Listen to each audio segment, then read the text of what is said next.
Hi. Okay. Everyone can pray.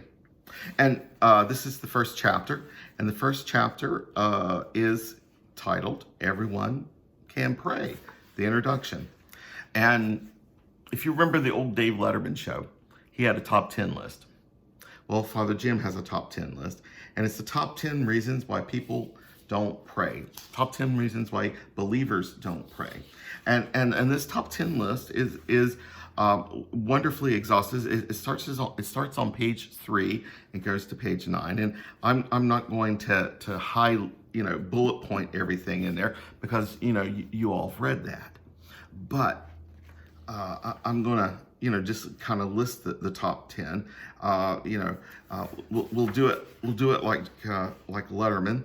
We'll start with number 10 and work our way back.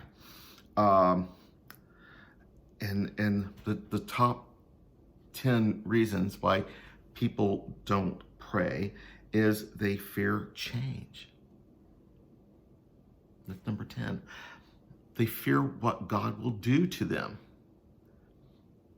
So they really don't want to pray. They don't want to enter that relationship with God because that's what prayer does. It's entering that deepening relationship with God. If you want to deepen your relationship with God, you want to have that relationship with the Creator, then you're going to pray. And if you do that, you're scared that God is actually going to change your life.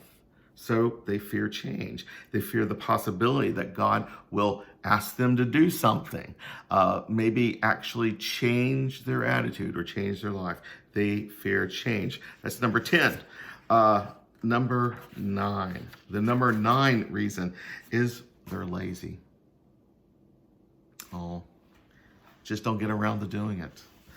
Number 8, they're too busy to pray. Remember, this is top 10 reasons why believers don't pray. They're too busy. Oh, they just don't get around to do it. Number 7, they don't see the point. Why bother? Number 6. They've had a bad experience with prayer. They feel like they failed at it. We'll explore that in more detail later in the book. Number 5, they've been encouraged to think about. They've never been encouraged to think about what they already do is prayer. That's a good one. They think that because they're quiet time, they don't use words, or maybe they don't have a prayer book, or maybe they don't have a Bible with them, that they don't think that's prayer. But sisters and brothers, alone time is prayer time. Number 4, maybe they're turned off by religion and therefore they're turned off by prayer. Unfortunately, some people have been hurt by the church. They've been hurt by religion. And when they've done that, they've just turned everything off.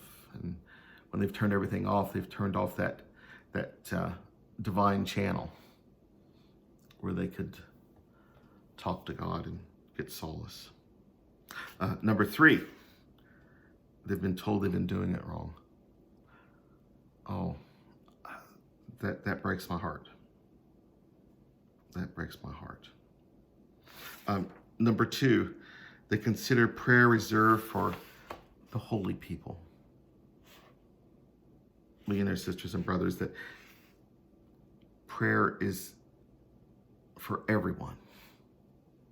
If you are a follower of Jesus Christ, then you can pray. If you're made in the image of God, you can pray. And the number 1 reason why people don't pray, they were not taught. They were not taught. These 10 reasons, I would encourage you to read over those again. It's pages 3 through 9, and just read over them again and look at them and write down in your own study book what you think about prayer. Which of these top 10 matter to you? What happens to you when you read them? Which ones, move you? What do you identify with?